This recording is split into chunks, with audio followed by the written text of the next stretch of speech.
Hello, everybody. Welcome to the MCM game stage. Woo! Oh, come on. There's more than that in you. Come on.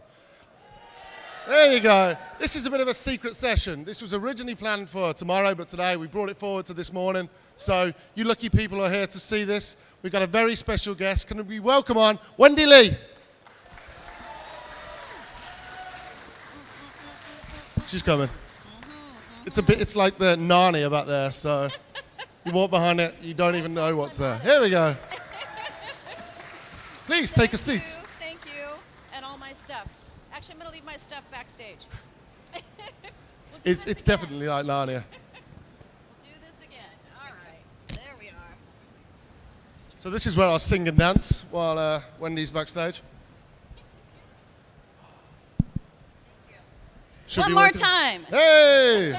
Hello, London. There we go. Welcome.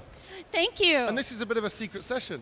It is indeed, yes. So this should be fun. And I'm very excited. and more people are filtering in as we're starting. Thank you so much for joining us, everyone. It's a bit early in the day, and I'm very happy to be here, and you guys are beautiful. Thank you. So, Wendy. Yes. You do quite a lot of voices. I do a few.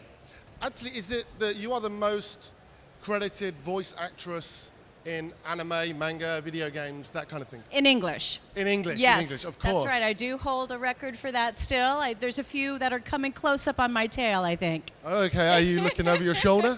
At some point, yeah, that'll surpass, but I'd like to think that in some ways I've been a trailblazer in establishing women in voiceover and in games, and women that know how to kick butt and fight.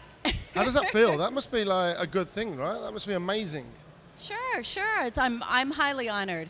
I had no idea that my career would lead me quite to where I am with so much voiceover work, but I'm very, very happy there. What made you gravitate towards anime and Japanese games? It's funny, I happened to really be in the right place at the right time in Los Angeles when some of the visionaries that were huge fans of the art form in Japan had the notion to bring over the content and dub it into English. And I got to work with wonderful producers like Carl Masek and Zero Limit, where Kevin Seymour was instrumental in that. And they sort of began in the business at a time when I was working on looping foreign films and just kind of doing all different kinds of voiceover. And then the infamous opportunity came knocking when Robotech was being cast, and that was being done at Harmony Gold in Hollywood. And I came to observe a session that I was very interested in getting into. I wanted to get into animation and doing voiceover. I wasn't quite sure how to navigate it, but I felt it was in my future. And ironically, my connection, the person that gave me that opportunity, Chris Ampson, is a British gentleman, a friend of mine, who does live sound mixing for very big bands like Herbie Hancock and the Beach Boys and Devo and Jethro Tull and all kinds of very large arena sound. And when he was in between tours, he would work at a specific studio engineering this anime and other kinds of dubbing work. And he's the one that said, you have all these crazy people living in your mind. You have so many voices. You should come and check out this studio. I said, when? Where? I'll be there. And I had an opportunity. Someone didn't show up for the audition. They said, would your friend like to audition? And the heavens parted and the light came down and I floated into the studio. And I had my first audition experience. And I think it was 3 months later, I got a call saying I was cast as Vanessa Leeds in Robotech.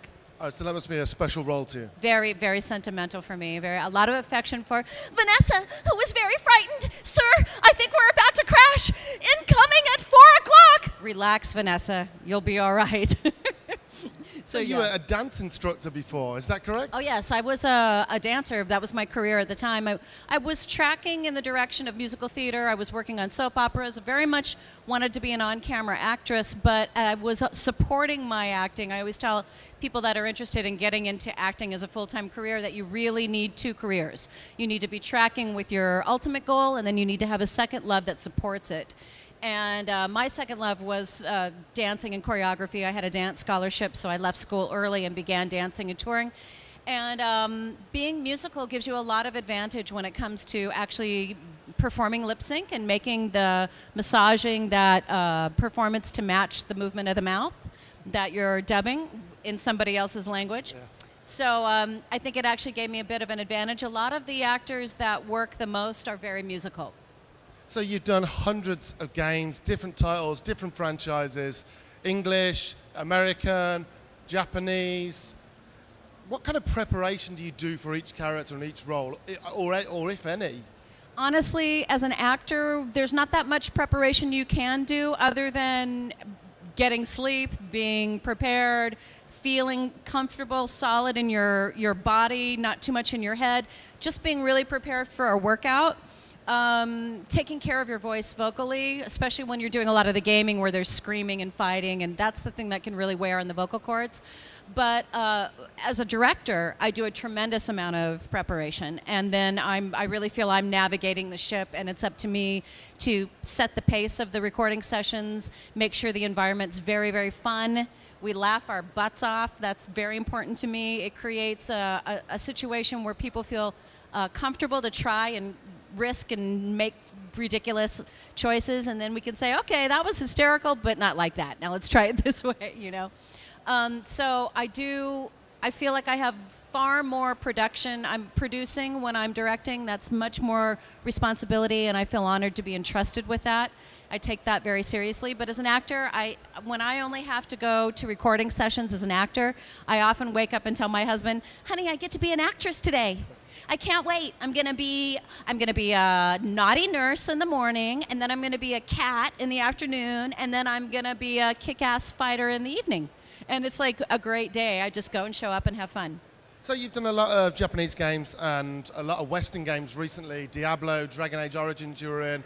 Have you noticed a difference between how they run things and how they do things, or is it largely the same? Between animation and games? No, in terms of like the Japanese games compared to the Western games. Oh, interesting. Maybe the prominent difference is that with the Japanese games, you're often recreating a performance. And for me, it's critical to me that I'm contributing something, not just mocking the Japanese performance. Or once in a while, we'll have a Korean or a Chinese title. Occasionally, we'll get something French, but primarily it's Japanese. And so that's the one thing that I might have pushback with in the studio. I can be quite a diva, but I've earned it. Is not mocking a performance. I constantly say, I'll preview what the Japanese has done, and I'll listen to it and take in all the nuance, but then I want to add my own little spin to it, add something to it. Otherwise, what's the point of revoicing it? Let's give it a little bit of flavor, yet very much honor the content and the spirit of the Japanese. So there's that. And then with English only, the most fun is to originate a character. When I was doing a lot of theater, I did primarily original theater productions, so I could create and originate characters. And then whoever wanted to utilize what I had established is great, and then they can put their own spin on it. But really creating original music, original characters, original performances, original choreography, that's really my first love. That's what I enjoy the most. But I've found that I've kind of got a knack for taking other work and enhancing it a little bit too. Sometimes I bomb out, but a lot of time I like to think I do pretty good. Yeah.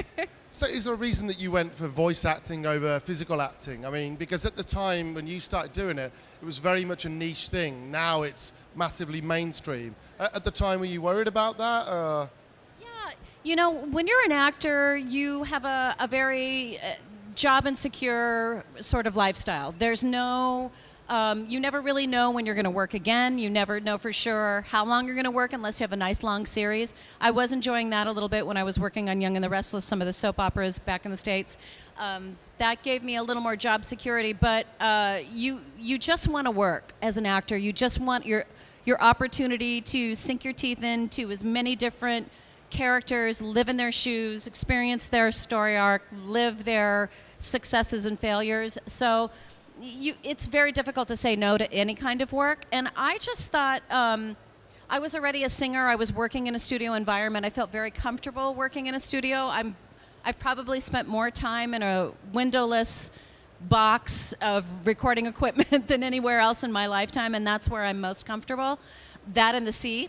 Being a Pisces girl, mermaid girl, I love being by the ocean, but I never felt concerned about how it would impact my career. I honestly worked for maybe 12 years before I ever knew there was a fan. I was invited at one point to go to a convention in Florida in the U.S., and the studio that invited me kept saying, your fans would love to see you. I said, what fans? What do you mean? I had no idea. I mean, it was pre-internet, I have to say. It was before computers. We were working all analog in the recording studio. Now everything's digital. And when I realized that there was a large fan base that really cared about what we did, it infused me with so much passion to please everyone and to honor that responsibility as seriously as I can, and just expand my plethora of crazy people in my head. Did you have a favorite video game character that you voiced? Why would that character be your favorite? It's always difficult to say favorites because I've heard so many actors say this, but it's so true.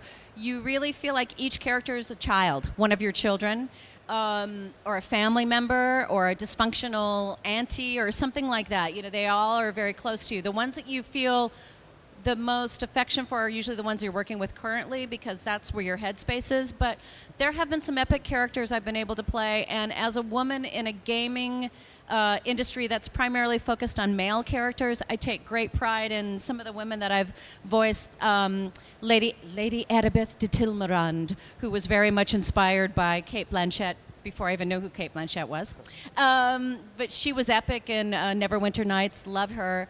Black Rose and all her sass and .cac. Really love her. Dynasty Warrior Girls, the classic Chinese warrioresses. I love the naughty nurse in Trauma Center. Thank you. There's a few others.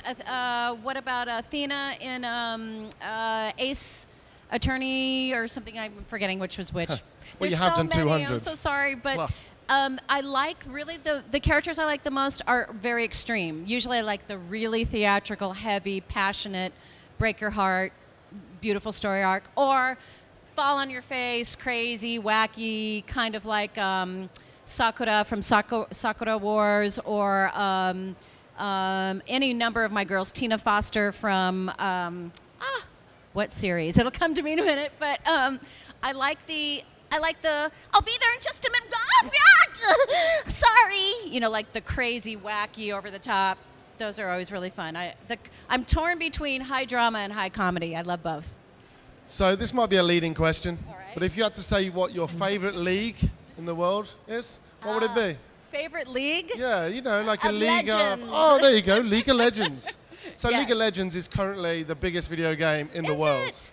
It's huge. Oh, I didn't know that. 70 million probably people play it every month. I don't know the exact stat. I'm sure somebody will tell me. Do any of you guys know League of Legends? Do any of you play it? Come on, A few, there good. you go. That's Right a few. on. Very good. That must be a weird sensation that there are 70-odd million, I think it's 72 million people a month maybe play it. That must be an odd Fantastic. sensation. I don't hear much about those statistics. We usually, unless we were doing a sequel, a part 2, we don't often hear that, but that's tremendous. Anything that we can follow in our career path and our life's journey that brings you any kind of notoriety or success is a huge honor, and it's yes. And take it's it a character that has a lot of grunting and screaming. And that must be quite a thing for you, a regular thing for you to do, right? That's true. I end up directing people to do that quite a bit, and I often give examples. Yes. Oh, okay. So do you have different screams, different pitches, how does that work? Yes. For each character, do you have to get a different kind of tone to it? Yes, usually with gaming, there's usually a long list, kind of a laundry list of efforts, and we do damage efforts, and we also do, give striking versus taking damage. So there's usually a long list of small, medium, large, sort of like the small impact sound, medium, heavy, so we do a lot of grunting. The grunting. All right, before I wander into the crowd to take some questions, what's the weirdest thing you've had to say in a video game? Because some of the video games are really bizarre, right? Yeah, I've had some really off-color, bizarre stuff. I can't think of anything specific, but I've had a few games that are pretty filthy with a lot of cussing, and sometimes I'll look at some of the lines, the creative ways of putting cursing words together, and the writers just crack me up.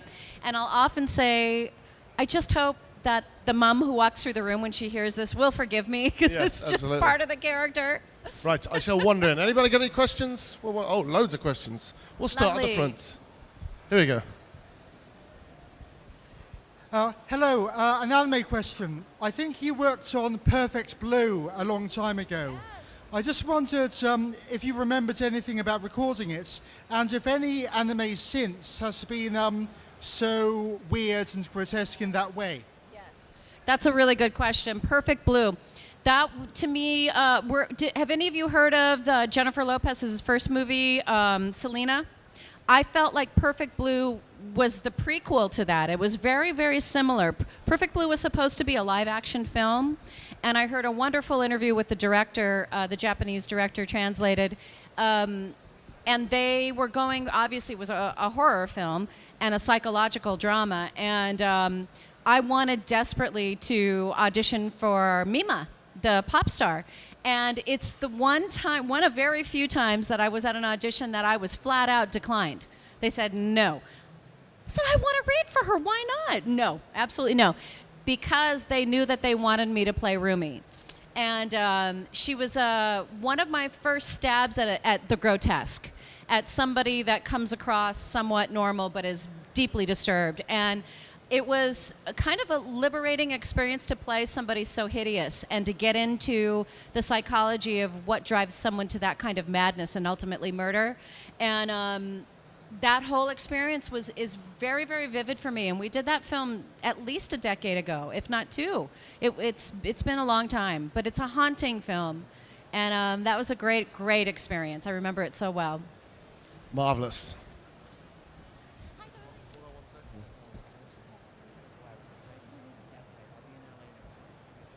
Just bear with us 1 second.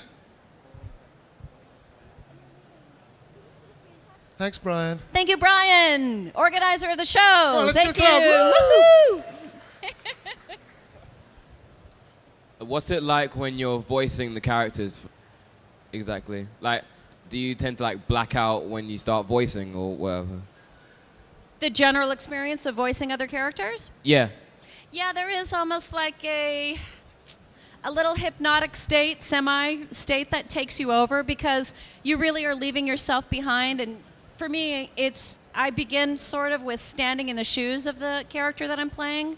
So the visuals are really rich and important for me. I'm a big detail person, and I examine everything about the character, especially if it's something with footage where you can actually see them moving about and get a sense of their body language and sort of how they carry themselves, and certainly the dynamic range of their speaking voice and attitude. So I'm not somebody that stays in character the whole time I'm working. I work with a few people that do that. Mona Marshall, she's on South Park and a lot of the shows that we're doing. And several people I know, once they arrive and they get into that character, so I'll say, okay, great, that was wonderful. Can we do another cake? Okay, we can go again. All right, let's try it again. Okay, beep, beep, beep, here I go. You know, I'm sort of drop out of character in between takes and just step right back into that character because I kind of have a set point. But yeah, there's a sort of disembodied experience where you really are walking in someone else's shoes and you are adapting. It's like walking into another personality. Yeah, I feel that way even on stage in front of the camera. That's just my approach to acting. But I think a lot of us naturally do that. Let your own self go and acquire all of the habits and psychology of the other character. Thank you. Hi there, Wendy. You must have so many friends. Where are you? Over here. Oh, thank you. Good. Sorry. You must have so many friends who are voice actors. I was wondering if you could put together a dream team of voice actors, or who would you say you work best with, or?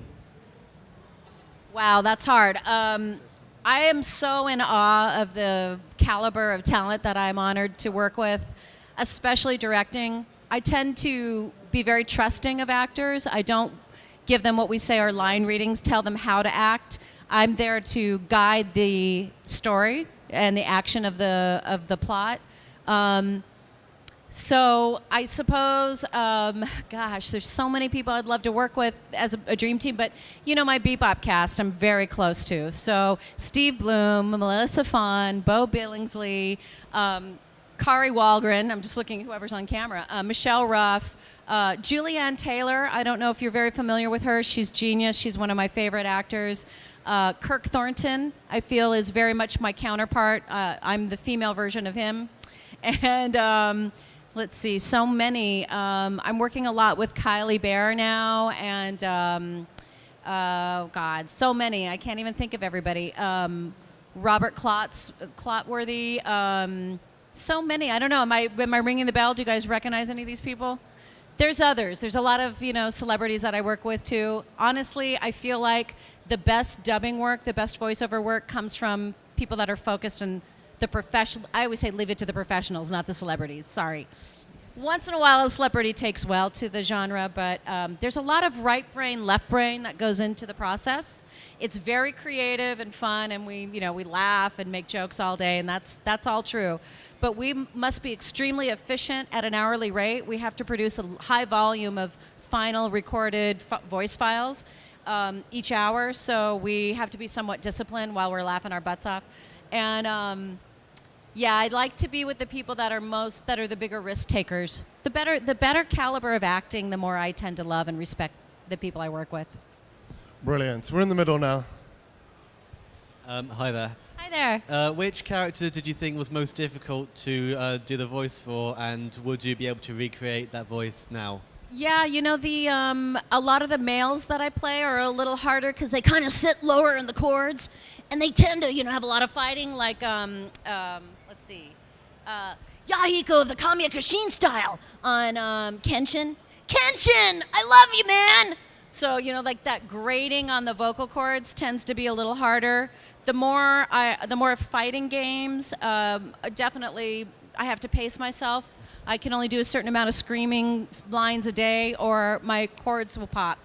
When I was a newer actress to voiceover, I used to blow out my voice. I'd get laryngitis almost every year. I had a wonderful chiropractor I was working with. I said, I don't know what to do. I get laryngitis every year. And he said, I wouldn't tell my body that. I would say I used to get laryngitis. And since I've been doing that, my voice has been great. Brilliant. Here we are down the front now. Yes. Are you going to ever do any Disney Pixar stuff? What sort of film would you do if you? I can barely hear you, but you said Pixar, and it kind of makes me swoon.